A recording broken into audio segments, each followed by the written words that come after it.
Has come once again back to Club Lager. We've been here so many times to come chill with the lead vocalist of this band, the Mars Volta. Band I've been really digging. CD's great. I'd like to congratulate you guys on such a good job. I mean, it's really fresh stuff. Thank you very much. And you've worked hard towards this. I mean, I kind of read about how you, the CD title, "The Lost in the Comatorium," which I find kind of odd. I mean, it just sounds kind of odd, but it's a tribute to a friend of yours that had passed recently, or a few years back. A few years ago, like one of your members just died recently. Yeah.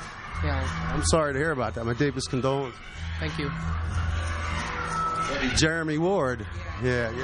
So tell me a little about how your friend passed and what made you write a CD to tribute him. I mean, what kind of person was he to influence you like that? He was our mentor. He taught us everything that created what we are today, basically. I think our aesthetic, as far as artists are concerned, the amplification of the non-musician, and the true definition of what we believe to be punk rock music, which means to throw out all the rules and not to have a uniform, not to copy what the bands look like, but to have them influence you and not be carbon copies of what's out there, which is what I think is a lot of the problem with rock music today, is people don't know how to take influence and influence them. They become exactly what they see. They become parodies. And our friend Julio he taught us, that anything from Lenny Bruce to King Crimson to the Swans to Andy Kaufman to Sylvia Plath is pretty much considered its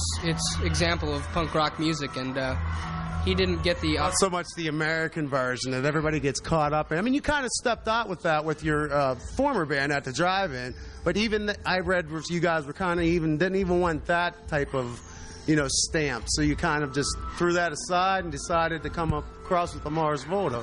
Right. Which is really cool. Yeah, and Julio is just an example of a starving artist, someone who is always struggling, and when you're struggling, I think your art shows, and he was a living, walking embodiment of what art is or what it should be, and so therefore it's our going away present to him, and what better way to give someone a present than to have a whole album about them. It's a great tribute. Kind of reminds me of Pink Floyd when they did the thing for Sid Barrett, "Shine on You Crazy Diamonds." Was that a little bit of the idea you got? Well, he's our Sid Barrett, so but yeah, that's Sid Barrett's an influence, so definitely, yeah. We don't want to rip off Floyd or anything, but oh, you don't. By no means is this any rip-off of Floyd. You guys are very original, very innovative, and probably the most prolific fucking band to come out this year, and that's no bullshit.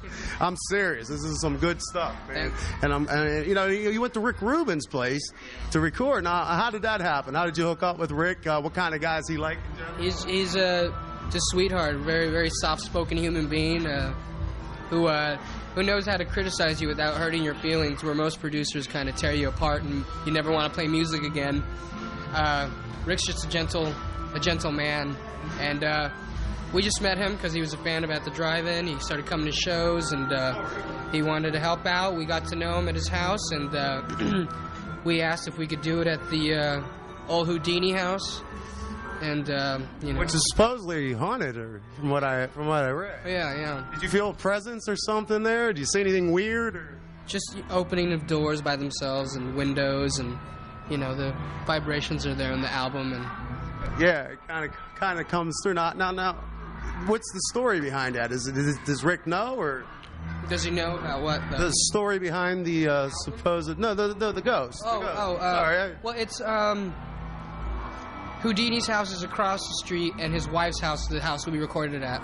And his wife's house, where I did all the vocals, is where they would have seances every Halloween to try to to bring back Harry Houdini. That was well-known, right? Medium. So that's one of the stories. But it's a house that Hendrix, Beatles, Zeppelin, Doors, the band, everyone has probably stayed there because of the whole area of Laurel Canyon. So it has a lot of rock history.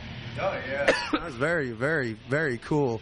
Now, you brought in Flea and John Frusciante to play a little bit on this. Did Rick bring them in, or are you guys friends with him? Or he's in the video. Yeah, we're friends with them, and they just helped us. Flea helped us because we needed someone last minute, and he did it all in 3 days.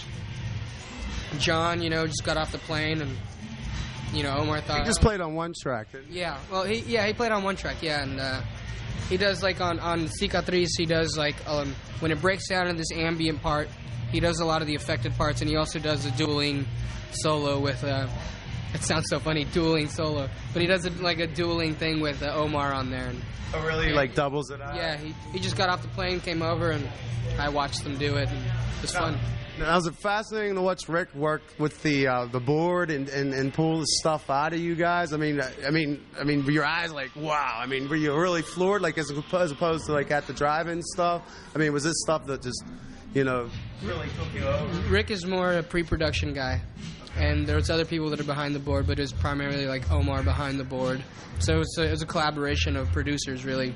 Which is quite good if a label lets, the guitar player, do some production. Well, he knew what we wanted, and, Omar's just very good with a lot of that stuff. So, Rick's very good with pre-production, organization of the song, telling you if the painting's crooked or not from the back of the room, and he's really good with the vocal stuff and, kind of honing the common man's ear into what we do, or else every song would be 50 minutes long. So yeah, well, you have your songs. That's one thing I wanted to mention. They're a little longer than rock standard format now. Now, how do you plan to overcome that barriers? I mean, do you think that the music eventually will just soak through, and or will you release radio edits like a lot of groups do? Yeah, we do radio edits simply just to keep the powers that be happy, keeps the money flowing for us, for whatever money we need, and but live, that's our medium, and everything stretches out always. It always changes, and the songs don't sound the same, and that's what keeps it interesting, and that's why every show is an individual show unto itself. So yeah. How did you're in is your label the Golden Standard? Omar's label. He runs it with this guy named Sonny K. He was a silent partner at first, and then he became more visible, and now Omar Rodriguez and Sonny K run it. And a lot of acts on there. I was on the site today. I saw the Locust, a bunch of other cool acts. Yeah. Kill Me Tomorrow, Pow Pow Pow's first record, Out Hud's first records, I think, and De Facto record, and a bunch of other stuff I can't think off the top of my head. Go Go Go Earhart. It's a lot of great bands. A lot of the more of the underbelly of the not so popular side of post-punk and any other style of, punk music, I guess. That is stuff that don't sound like Blink-182. Stuff that definitely has nothing to do with those bands. When you see those, you give them like dirty looks. I wonder, No, they're people. They do their style, and they sold their soul. Come on. They do their style, and we do ours. I could spend all my time with negative energy saying insults about their music, but that's fine. That's what they want to do, and at least there's that, but we just provide a different choice for people. You know what I mean? Which is great. Now you guys are you pretty popular in UK in the Eastern Hemispheres, or some parts, yeah. Some parts. A lot. You hit there first, I would imagine, right? Since sometimes you hit the States first. We did States first with this band on our own. We did a van tour. We didn't sell anything. No shirts, no stickers, anything. It was just music. We just wanted to get to know each other musically, see who worked in the band or not, and did it in the van, and then jumped out with the band called the Savi Fav in Europe, and another band called the Apes from DC, and did a European tour in a van, and then when we did the Red Hot Chili Pepper dates, we got into a bus and started doing it with a bus, and then with this round, we have, crew and people helping us. And how were you received by the Chili Peppers fans? Europe is good. The States is different. And the States is, people got that kind of arrogance. We're here to see the Chili Peppers. When you're a popular band of that magnitude, you're always going to attract the Spring Break, Daytona, Real World, Road Rules type crowd. Yeah. And but Europeans are more open, you know what I mean? Way more open. Yeah. Way more open. I think it's part of the problem with the radio monopolies that are going on in the United States right now. I know the station in town hates me, so I don't really care. But I say what the truth is. And we totally dislike and are disgusted by Clear Channel, but it's hard to get around playing a regular. You can. It's like. They're the McDonald's of rock music, and they're as evil as McDonald's, if Nazi-like. They're a completely horrible organization. They're very mob-like, and if you ever realize that on the radio, songs like Imagine or bullet to the head are not allowed to be played because they want people to be frenzied in a state of war, and that's Clear Channel. You know, it's a lot of right wing. I wouldn't be surprised if they had ties with the KKK. But it's impossible to get around that because they own everything. And I think they're a little more arrogant. I just think they're neo-Nazis, and that's that. Minus the sheets, right? Yeah, exactly. But the first video you did off this was Inertiatic ESP. Yeah. Why did you pick that track? Just because it was the lead-off track, or is that the favorite track of the band? We did. Was that the Suits? We didn't. It's the Suits. It's the Suits. What's your favorite? Drunk Ship of Lantern. I like that. That's a nice one. That's a nice one just to chill. Yeah. So when you're doing the vocals or the lyric, do you have the lyric already written before the music, or does that come as you hear the music? Yeah. Track by track? Yeah. I always ad-lib. I don't ever sing anything concrete until it gets closer to the deadline of having to do stuff. And Omar has everything written pretty much, and we take it to John Theodore, our drummer, and he dissects it even more, and then becomes its own little walking monster, So, but yeah, it's always music first, and then the story got put together bit by bit, even when the record was finished. It's easier to fill the gaps in and put the cement between the bricks. So, music first. So you think your boys smiling down from your behind? Yeah. They're my boys. Here it is, man. The name of the CD is De Lost in the Comatorium, which I think I've been a few times. I'm not sure.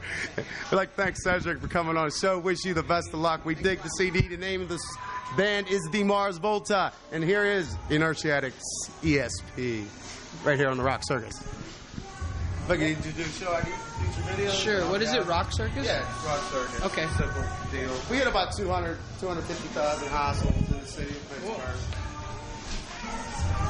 Hi, this is Cedric, and I'm from a band called the Mars Volta, and you're watching Rock Circus. Thanks, man. Appreciate it, man.